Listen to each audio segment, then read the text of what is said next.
कहानी की शुरुआत मैडी नाम की एक औरत से होती है जो शहर से दूर एक शांत और अकेले घर में अपने पति के साथ रहती थी। उनकी शादी को कई साल बीत चुके थे, लेकिन दोनों के बीच का रिश्ता पहले जैसा नहीं रहा है। इसकी सबसे बड़ी वजह यह है कि मैडी माँ नहीं बन पा रही थी। हर बार जब भी वह उम्मीद से होती है तो पेट में ही उसके बच्चे की मौत हो जाती है। बार बार होते इन हादसों ने मैडी को अंदर से तोड़कर रख दिया, जिससे उसकी तबीयत दिन ब दिन बिगड़ती जा रही थी। वहीं दूसरी तरफ उसका पति बेहद गुस्सैल और चिड़चिड़े स्वभाव का इंसान था, जिसके कारण घर में आए दिन झगड़े होते रहते थे। लेकिन इस बीच किस्मत से उनके घर में एक नए मेहमान का आगमन होता है। इस नए मेहमान के आने से मैडी बेहद खुश रहने लगती है, लेकिन उसका पति इस सब से पूरी तरह तंग आ चुका था। वो मैडी की खुशियों और उस मेहमान दोनों पर बिल्कुल ध्यान नहीं देता। पति की यह बेरुखी देख मैडी अंदर ही अंदर घुटने लगती थी। और एक दिन जब उसका पति बेफिक्र होकर टीवी देख रहा होता है तो मैडी गुस्से में आकर बिना कुछ कहे रिमोट उठाकर टीवी बंद कर देती है। लेकिन इतनी सी बात पर उसका पति आपे से बाहर हो जाता है। वो तुरंत उठता है और मैडी का सिर जोर से दीवार पर देह मारता है। झटका इतना जोरदार होता है कि मैडी को तुरंत एहसास होता है कि उसके सिर में गहरी चोट लगी है। वह बुरी तरह घबरा जाती है और दर्द से तड़पती हुई जान बचाने के लिए कमरे के अंदर छिप जाती है।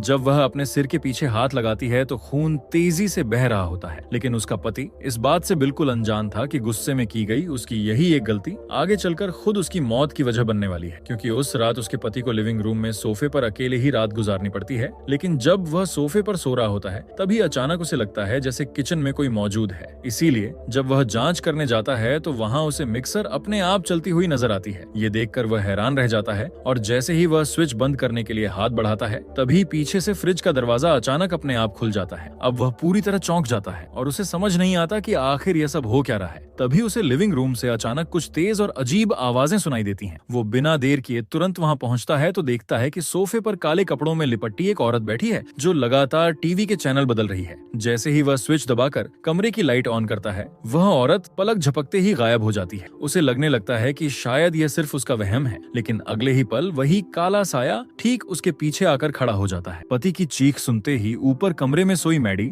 अचानक हड़बड़ाकर जाग जाती है। वह घबराकर तुरंत नीचे भागती है, लेकिन नीचे पहुंचते ही सामने का मंजर देखकर उसके होश उड़ जाते हैं, क्योंकि उसके पति की गर्दन बुरी तरह मुड़ी हुई थी। तभी उसकी नजर पास ही बैठे उसी काले साए पर पड़ती है। उसे देखते ही मैडी डर के मारे कांप उठती है और जान बचाकर सीधा ऊपर की ओर भागने लगती है। लेकिन जैसे ही वह अपने कमरे का दरवाजा बंद करने लगती है वह काला साया उसे जोरदार धक्का देता है, जिससे मैडी दूर जाकर जमीन पर गिरकर बेहोश हो जाती है। फिर जब मैडी को होश आता है तो वह खुद को अस्पताल के बिस्तर पर पाती है। वहां मौजूद उसकी बहन रोते हुए उसे बताती है कि उस दर्दनाक हादसे की वजह से उसका अनजन्मा बच्चा नहीं रहा। अब यह सुनते ही मैडी का दिल टूट जाता है और वह बिलक बिलक कर रोने लगती है, क्योंकि एक तरफ अपने मासूम बच्चे को खोने का गम तो दूसरी तरफ पति की खौफनाक मौत का सदमा। तभी वहां एक डिटेक्टिव पहुंचता है और उस रात हुई घटना के बारे में पूछताछ करने लगता है। लेकिन गहरे सदमे में डूबी मैडी उस वक्त कुछ भी बताने की हालत में नहीं होती, इसलिए डिटेक्टिव वहां से चुपचाप चला जाता है। अब सच का पता लगाने के लिए डिटेक्टिव पति के शव की जांच कर रहे डॉक्टर के पास पहुंचता है, जहां एक चौंकाने वाला खुलासा होता है कि लाश की गर्दन पर उंगलियों का एक भी निशान नहीं मिला है। ये देखकर डिटेक्टिव हैरान रह जाता है, क्योंकि बिना किसी इंसानी छुन या निशान के किसी की गर्दन इस तरह तोड़ना नामुमकिन था। अब ये केस सुलझने के बजाय और भी ज्यादा उलझ जाता है और पुलिस के सामने ये सवाल खड़ा हो जाता है कि आखिर में इस हत्या के पीछे कोई इंसान है या कोई अनदेखी ताकत। लेकिन उन्हें अंदाजा भी नहीं था कि ऐसी ही एक और खौफनाक हत्या जल्द ही होने वाली, क्योंकि जब मैडी अस्पताल से डिस्चार्ज होकर घर लौटी थी तो उसके साथ फिर से एक अजीब घटना होती है। यानी जब वह अपने कमरे की खिड़की के पास खड़ी होती है तो उसे बाहर की स्ट्रीट लाइट अचानक टिमटिमाती हुई दिखती है। तभी उसे दूर से काले कपड़ों में लिपटी एक आकृति अपनी तरफ आती हुई नजर आती है। ये देखते ही मैडी घबरा जाती है और उसका पुराना डर फिर से लौट आता है। इसलिए सबसे पहले वह तुरंत नीचे भागती है और घर के सारे दरवाजे और खिड़कियां बंद कर देती है। लेकिन जैसे ही वह लिविंग रूम से गुजरती है उसे शीशे में एक अजनबी औरत का चेहरा दिखाई देता है। फिर अगले ही पल वही काला साया तेजी से आगे बढ़ता है और उस औरत के बालों को पकड़कर जोर से जमीन पर पटक देता है। ठीक उस वक्त पूरे कमरे का माहौल रहस्यमय तरीके से बदलने लगता है और मैडी अचानक खुद को उसी अजनबी औरत के घर के अंदर पाती है। मैडी समझ नहीं पाती कि आखिर में ये सब क्या हो रहा है। तभी वह देखती है कि काले कपड़ों वाला वह साया एक भारी ट्रॉफी उठाकर उस औरत पर टूट पड़ता है और पागलों की तरह लगातार उसके सिर पर वार करने लगता है। फिर अगले ही पल मैडी अचानक खुद को वापस अपने घर के अंदर पाती है। जब वह अपने आसपास सब कुछ सामान्य देखती है तो उसे लगता है कि शायद यह सिर्फ उसका एक डरावना सपना होगा, लेकिन उसे अंदाजा भी नहीं था कि यह कोई सपना नहीं बल्कि एक खौफ खौफनाक हकीकत है, क्योंकि जल्द ही डिटेक्टिव और लैब इंचार्ज उसी घर में पहुंचते हैं जहां वह हत्या हुई थी। जब वे जांच करते हैं तो पाते हैं कि उस आदमी की मौत बिल्कुल मैडी के पति की तरह ही हुई थी। तभी डिटेक्टिव को वहां उस डॉक्टर के पुराने मरीजों की कुछ फाइलें मिलती हैं, जिससे पुलिस को शक होता है कि कातिल शायद उन्हीं में से कोई है। इसलिए इंस्पेक्टर सारी फाइलें उठाकर पुलिस स्टेशन ले जाता है और एक एक केस को ध्यान से खंगालना शुरू करता है। उधर रात को जब मैडी सोने जाती है तो उसके साथ फिर से एक अजीब घटना होती है कि उसके बिस्तर पर एक अनजान मोटा आदमी लेटा हुआ था। यह नजारा देखते ही उसका शरीर सुन्न पड़ जाता है और वह डर के मारे हिल भी नहीं पाती। तभी अचानक वही काला साया फिर से उसके पीछे से निकलता है और धीरे धीरे उस मोटे आदमी के ऊपर चढ़ जाता है। अगले ही पल वह एक बड़ा चाकू निकालकर उस आदमी पर लगातार कई बार कर देता है। उस काले साये के गायब होते ही मैडी चीखती हुई उठ बैठती है। अब लगातार हो रही इन डरावनी घटनाओं से मैडी समझ जाती है कि यह कोई सपना नहीं बल्कि एक खौफनाक हकीकत है। इसलिए वह अपनी बहन के साथ तुरंत पुलिस स्टेशन पहुंचती है और इंस्पेक्टर को सब कुछ बता देती है। लेकिन उनकी बात पर कोई यकीन नहीं करता और सब मैडी को पागल समझकर उस पर हंसने लगते हैं, क्योंकि किसी की हत्या को पहले ही सपने में देख लेने की बात पर भला कौन भरोसा करता। मगर मैडी की बहन को अच्छा नहीं लगता और इंस्पेक्टर से कहती है कि अगर उनकी बात झूठी साबित हुई तो वे उन्हें भले ही पागल खाने भेज दें। बहन का यह कड़ा तेवर देखकर इंस्पेक्टर थोड़ा गंभीर हो जाता है, जिसके बाद वे इंटरनेट की मदद से उस मोटे आदमी का पता ढूंढ निकालते हैं। फिर इंस्पेक्टर मैडी और उसकी बहन के साथ उस जगह जांच के लिए पहुंच जाता है। जब वे उसके रूम में जाते हैं तो देखते हैं कि सच में वही आदमी अपने घर में मृत पड़ा है जैसा मैडी ने बताया था। अब यह खतरनाक सच्चाई देखकर इंस्पेक्टर को यकीन हो जाता है कि मैडी ने वाकई उस कातिल को देखा है। जिसके बाद पुलिस मैडी के बताए हुलिये के आधार पर हत्यारे का एक स्केच बनवाती है जो किसी भयानक भूतिया इंसान जैसा दिखाई देता है। स्केच देखकर डिटेक्टिव्स को फिर से शक होने लगता है कि शायद मैडी कोई संगीत कहानी बोल रही है, मगर फिर भी मैडी उन्हें कुछ नहीं बोलती और चुपचाप वहां से चली जाती है। हालांकि डिटेक्टिव को मैडी की बातों पर पूरी तरह यकीन नहीं होता, क्योंकि उसे शक होता है कि हो रही इन हत्याओं के पीछे कहीं खुद मैडी ही तो नहीं है। इसीलिए वह उन फाइलों को फिर से खंगालना शुरू करता है जो वो उस मृत महिला डॉक्टर के घर से लाया था। तभी फाइलों की जांच करते हुए इंस्पेक्टर को एक बेहद अजीब केस मिलता है, जिसमें एमिली नाम की 7 साल की बच्ची का जिक्र होता है। वह बच्ची अक्सर यह दावा करती थी कि उसे अपने आसपास अजीब और खौफनाक साए दिखाई देते हैं। उसे ठीक करने के लिए उस महिला डॉक्टर ने 2 अन्य डॉक्टरों के साथ मिलकर एक खास ट्रीटमेंट प्लान तैयार किया था। लेकिन सबसे हैरान कर देने वाला सच तो यह सामने आता है कि वही एमिली आगे चलकर अपना नाम बदलकर मैडी बन चुकी होती है। ये सनसनीखेज राज खुलते ही इंस्पेक्टर का शक और गहरा हो जाता है। तभी उसकी नजर फाइल में रखी एक पुरानी तस्वीर पर पड़ती है, जिसमें वे तीनों डॉक्टर एक साथ नजर आ रहे होते हैं। तस्वीर देखते ही इंस्पेक्टर को समझते देर नहीं लगती कि उन 3 में से 2 डॉक्टर पहले ही अपनी जान गंवा चुके हैं और अब अगला नंबर उस आखिरी बचे तीसरे डॉक्टर का है। उधर घर पर मैडी को अचानक आईने में उस आखिरी डॉक्टर की झलक दिखाई देती है और अगले ही पल वो रहस्यमय तरीके से उसी डॉक्टर के घर के अंदर पहुंच जाती है। अनहोनी की आशंका से भागा हुआ इंस्पेक्टर भी तुरंत उस डॉक्टर के घर पहुंचता है। जैसे ही वह दरवाजा खोलकर अंदर जाता है, उसके होश उड़ जाते हैं, क्योंकि वह आखिरी डॉक्टर बाथटब में मृत पड़ा होता है। तभी मैडी इंस्पेक्टर को देखकर उसे सावधान करने की कोशिश करती है, लेकिन वो ना तो उसे देख पाता है और ना ही उसकी आवाज सुन पाता है। और तभी अचानक काले कपड़ों वाला वही राक्षस छत से कूदकर इंस्पेक्टर पर झपट पड़ता है और उसे जमीन पर पटक कर तुरंत वहां से भाग निकलता है। इंस्पेक्टर भी बिना हिम्मत हारे उसका पीछा करते हुए एक सुनसान इमारत के अंदर पहुंचता है, जहां वो राक्षस एक बार फिर ऊपर से कूदकर उस पर जानलेवा हमला कर देता है। लेकिन पूरी तरह प्रशिक्षित इंस्पेक्टर हिम्मत दिखाता है और अपनी बंदूक के दम पर उस राक्षस पर हावी होने लगता है। अब बाजी पलटती देख राक्षस लड़ाई छोड़कर तेजी से ऊपर चढ़कर वहां से गायब हो जाता है, जिसके बाद इंस्पेक्टर को पक्का यकीन हो जाता है कि इन तीनों डॉक्टरों की हत्या के पीछे मैडी का ही कोई ना कोई कनेक्शन है। इसी शक के आधार पर वो तुरंत मैडी के घर पहुंचता है और उसे सच उगलवाने की कोशिश करने लगता है। वो मैडी से उस अस्पताल और उन हत्याओं के बारे में पूछताछ करता है, लेकिन मैडी को अपनी 8 साल की उम्र से पहले की कोई भी बात याद ही नहीं होती। जब ये बात मैडी की बहन से पूछी जाती है तो पुलिस को पता चलता है कि मैडी उसकी सगी बहन नहीं है। असल में 8 साल की उम्र में ही उसके परिवार ने मैडी को गोद लिया था, जिस वजह से उसे भी मैडी के अतीत के बारे में कुछ खास पता नहीं होता।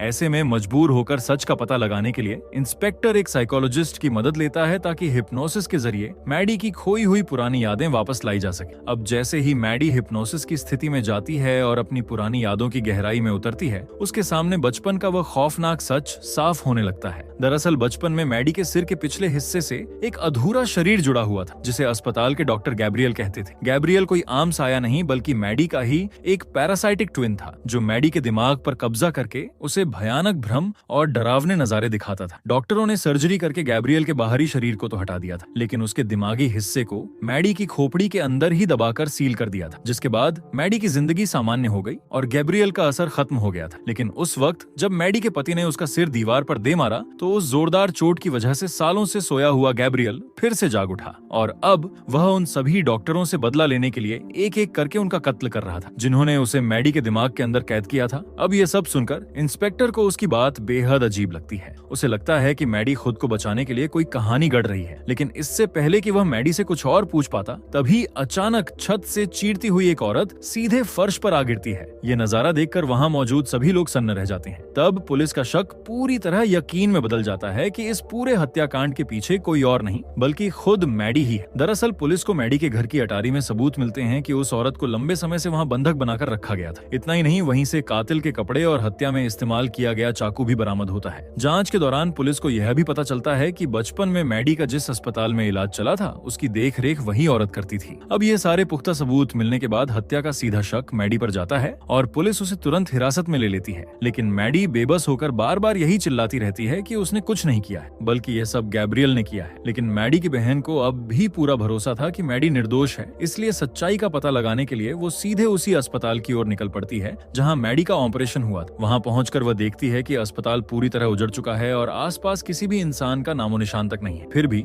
वह हिम्मत जुटाकर अंदर जाती है और काफी खोजबीन के बाद मैडी की ऑपरेशन फाइल और वीडियो टेप ढूंढ निकालती है। घर आकर जब वह वीडियो टेप देखती है तब उसके सामने खौफनाक सच सामने आता है कि मैडी के सिर के पीछे जो परजीवी था वह जन्म से ही बेहद ताकतवर था। वह सिर्फ मैडी को डरावनी चीजें ही नहीं दिखाता था, बल्कि उसके पूरे शरीर को अपने कंट्रोल में लेकर अपनी मर्जी से चलाता था, यहाँ तक कि वह किसी की जान लेने से भी नहीं हिचकता था। इसी वजह से डॉक्टरों ने ऑपरेशन करके उसे मैडी की खोपड़ी के अंदर ही हमेशा के लिए कैद कर दिया था, जिससे उसका असर लगभग खत्म हो गया था। यानी यह पूरी तरह साफ हो चुका था कि गैब्रियल ने ही मैडी के शरीर को अपना मोहरा बनाकर वे सारी खौफनाक हत्याएं की थी। अब ये खौफनाक सच सामने आते ही मैडी की बहन बुरी तरह घबरा जाती है और तुरंत उस अस्पताल की तरफ भागती है जहां अटारी से मिली उस महिला को भर्ती कराया गया था। उसे पूरा यकीन था कि गैब्रियल के इस कहर को रोकने का रास्ता सिर्फ वही औरत बता सकती है। लेकिन इस बीच जेल के लॉकअप में कुछ कैदी मैडी को अकेली और कमजोर समझकर उसे परेशान करने लगते हैं, जिससे मैडी उनके सामने बिल्कुल बेबस नजर आती है। लेकिन जैसे ही एक कैदी उसके बाल पकड़कर खींचती है, अचानक पूरे जेल की लाइटें झिलमिलाने लगती हैं और माहौल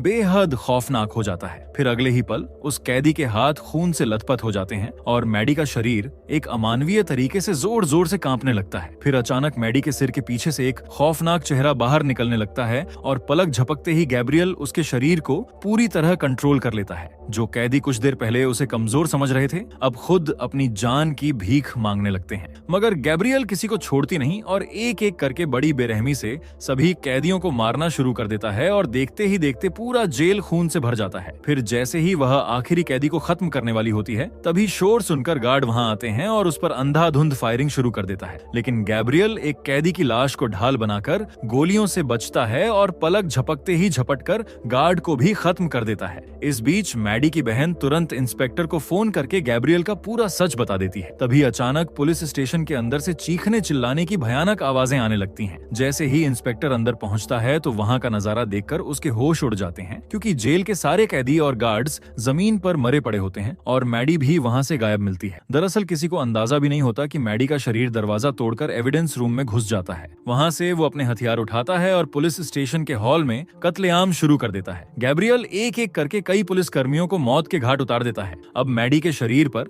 गैब्रियल का पूरा कंट्रोल होता है और वो अजीब तरह से उल्टा दौड़ते हुए बिना रुके हमले करता जाता है। उसकी फाइटिंग स्किल्स इतनी खतरनाक होती हैं कि कोई भी पुलिस वाला उसके सामने कुछ सेकंड से ज्यादा टिक नहीं पाता। तभी इंस्पेक्टर हॉल में पहुंचता है और जोर से मैडी का नाम पुकारकर उसे होश में लाने की कोशिश करता है। लेकिन हकीकत ये होती है कि मैडी का दिमाग अपनी ही यादों की जेल में फंसा होता है और उसे बाहर गैब्रियल की इस तबाही की कोई भनक तक नहीं होती। मैडी जब अपने दिमाग के अंदर से इंस्पेक्टर को बंदूक लिए देखती है तो उसे लगता है कि असली कातिल वही है। इस डर की वजह से वह अपने शरीर पर वापस कंट्रोल पाने की कोशिश ही छोड़ देती है, जिससे गैब्रियल को मौका मिल जाता है और वो इंस्पेक्टर पर हमला कर देता है। तब वहां मौजूद दूसरी पुलिस अफसर भी उसे रोकने की कोशिश करती है, लेकिन गैब्रियल सबको चकमा देकर स्टेशन से फरार हो जाता है। इसके तुरंत बाद इंस्पेक्टर को एहसास होता है कि गैब्रियल का अगला निशाना वही औरत है जो मैडी के घर की अटारी से नीचे गिरी थी। गैब्रियल अब उस औरत को खत्म करने के लिए सीधा अस्पताल पहुंचने वाला होता है। तब मैडी की बहन भी अस्पताल पहुंच जाती है, लेकिन बाहर तैनात पुलिस कर्मियों को सख्त आदेश होते हैं कि किसी किसी को भी अंदर जाने ना दिया जाए। इसी सख्त आदेश की वजह से पुलिसकर्मी मैडी की बहन को भी अंदर नहीं जाने देते। लेकिन तभी अचानक पूरे कॉरिडोर की लाइटें टिमटिमाने लगती हैं और बाहर तैनात पुलिस अफसर सीना पकड़कर जमीन पर झुक जाता है। मैडी की बहन को कुछ समझ नहीं आता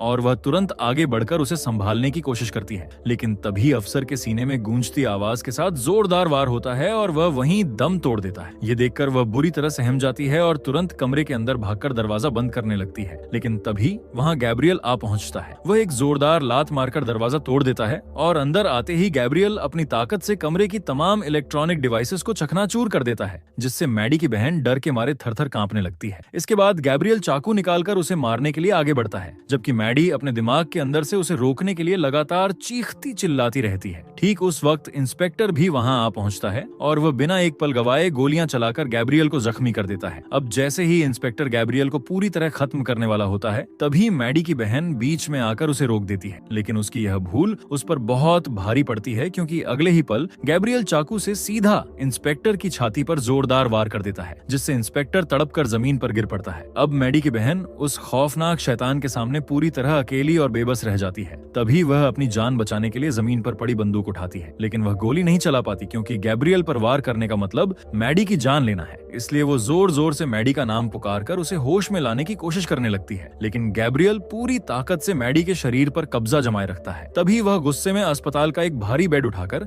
मैडी की बहन पर फेंक देता है, जिससे वह उसके नीचे दब जाती है। मैडी ये सब अपने दिमाग के अंदर से देख रही होती है, लेकिन उसका शरीर उसके बस में नहीं होता। उसकी बहन भी ये बात अच्छी तरह जानती थी, इसलिए वे इस जानलेवा दर्द के बावजूद मैडी को जगाने की आखिरी कोशिश करती है और चिल्लाती है कि मैडी, इसी ने तुम्हारे अनजन्मे बच्चों को मारा था और तुम्हारे सारे मिसकैरेज इसी की वजह से हुए थे। अपनी बहन की यह बात सुनते ही मैडी के दिमाग में सब कुछ साफ हो जाता है और वह पूरी ताकत लगाकर अपने दिमाग और शरीर पर फिर से कंट्रोल पाने की कोशिश करने लगती है। लेकिन तभी गैब्रियल उसकी बहन पर गोली चला देता है और फिर मुड़कर बिस्तर पर पड़ी उस अजनबी औरत की भी जान ले लेता है। तभी अचानक गैब्रियल को अपने आसपास की दुनिया बदलती हुई महसूस होती है। दरअसल मैडी उस पल जाग चुकी होती है और उसने गैब्रियल को अपने दिमाग के बनाए एक काल्पनिक पिंजरे में कैद कर दिया था। जो हत्याएं गैब्रियल को अभी दिख रही थीं, वह असल में मैडी का रचा हुआ एक दिमागी छलावा था। जब गैब्रियल इस भ्रम से बाहर आता है तो वह देखता है कि मैडी की बहन पूरी तरह सही सलामत और जिंदा खड़ी है। ये देखकर गैब्रियल बौखला जाता है और उसे समझ ही नहीं आता कि उसके साथ क्या हो रहा है। तभी मैडी उसके सामने आती है और उसे सच्चाई का एहसास कराती है कि जिस दिमागी ताकत का इस्तेमाल करके तुमने अब तक मुझको अपने इशारों पर नचा रहा था, अब वही ताकत मैंने तुम्हारे खिलाफ इस्तेमाल कर दिया है। अब मैडी अपनी इच्छा शक्ति से गैब्रियल को अपने दिमाग की काल कोठरी में हमेशा के लिए बंद कर देती है। जैसे ही वह ऐसा करती है, मैडी के सिर का पिछला हिस्सा अपने आप सील होने लगता है और गैब्रियल का चेहरा हमेशा हमेशा के लिए गायब हो जाता है, जिसकी वजह से मैडी पूरी तरह सामान्य होकर अपने शरीर पर वापस नियंत्रण पा लेती है। और इसी के साथ यह भयानक कहानी